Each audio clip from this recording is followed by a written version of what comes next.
Hi, this is going to be a relatively short video about the setup and tuning I did for my Kythera. Hopefully this will help you out. I've been spending quite a few hours over the last 2 weeks trying to get this thing set up. Ran into a few hiccups, so hopefully I can save you some time. I guess starting out, in this particular case, I'm using a G&G G2H gearbox.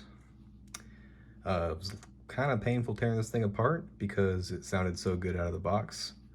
But you know, it is what it is for the HPA. So starting out with, I guess, this particular build, in case you're doing the same thing, I didn't have to modify much. I did find that they had a bit too much reinforcement here. So I took a Dremel and ground that off just enough. Less is more, so to speak. I didn't have to. I found it was slightly kinking the line here, but I ran it at a game day and it seemed to be doing just fine, but had to go back in afterwards, so I figured I might as well just remove a little bit. I didn't have to do anything else for the trigger.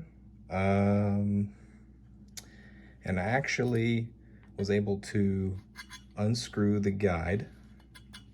Actually, I had the whole guide in there, that worked as well, but it kind of seemed to be putting some pressure forward, so maybe that was helping with the spacing that people have mentioned, the back and forth movement. So I'm about to put this back together with half the guide. As far as settings go, this is kind of, even after reading the documentation, it was not very transparent to me. So what I did was I've left all the spacers here. I did do a polish job on the, what do you call it, the spool.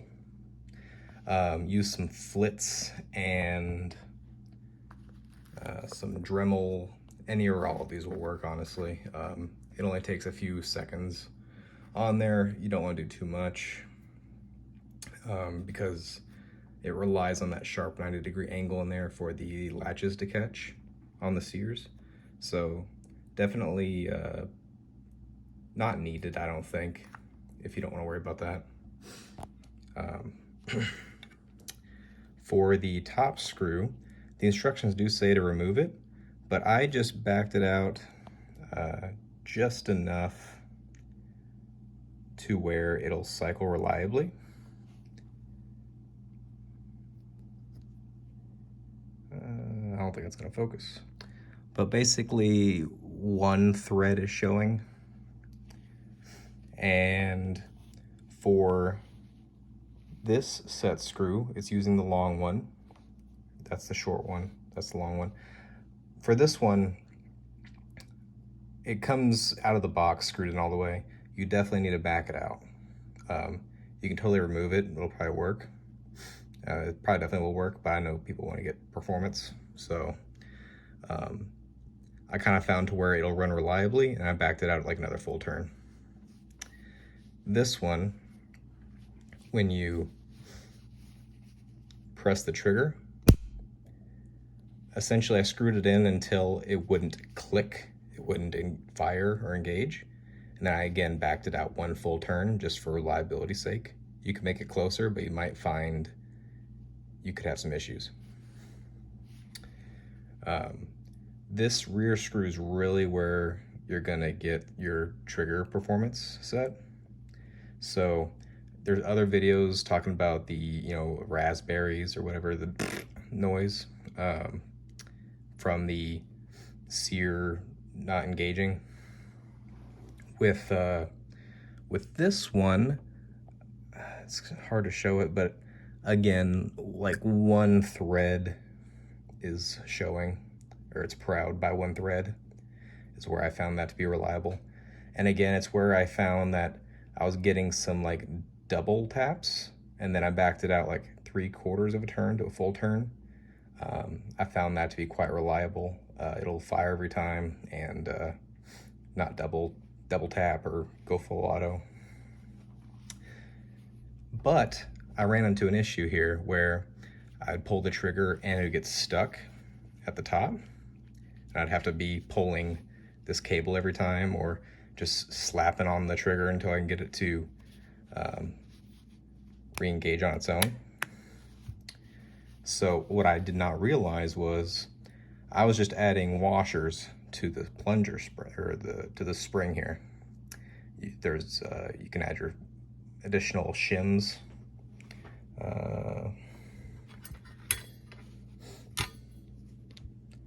Yeah, so they give you a pack of shims. So currently I have 2 in there, and it still wasn't enough to get it to release every time. So I finally realized I can put one of the long set screws through here, and that's what I did. So I figure the further you screw that in, the harder your trigger pull is going to be, but also the harder it's going to want to release back. So if you're having issues with that getting hung up at the top position, try adding that screw. And I think you'll find that it will more reliably pop back out so you can fire again. I'd say this one here is optional if you're not having performance issues. That's your over travel. So the longer it is, the less it will over travel. So without it, you just have a lot of over travel. For this build specifically, I did put the strong valve spring in, the stronger one, and I'm currently running it at 120 psi. And this part will vary because of your air seal and all that, but at 120 psi, I'm getting 2.1 joules on 0.40s.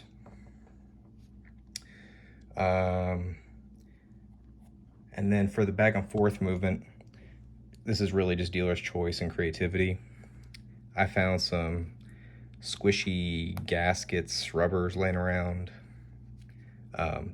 So I just chopped that up and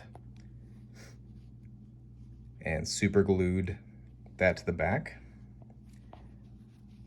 So I wanted something kind of rubbery and squishy, so it'll provide some resistance, like push it forward into the gearbox. So I'll be trying these things out, and I'm hoping this will be a reliable system. So far it's been quite performant. I've been getting like a 2 FPS standard deviation from shot to shot, so can't complain in that regard. It's really well aligned nozzle wise because I'm using the G&G gearbox and a G&G body, specifically their SR25. It's been feeding very well.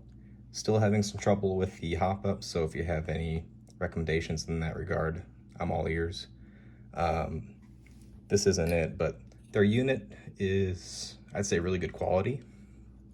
It's just, it's going from 0 to 100 in like 1 click. So I've got a max on the way, and I'll be giving that a try. All right, if you made it to the end, thanks for your time. I hope this saves you a lot of time. Bye.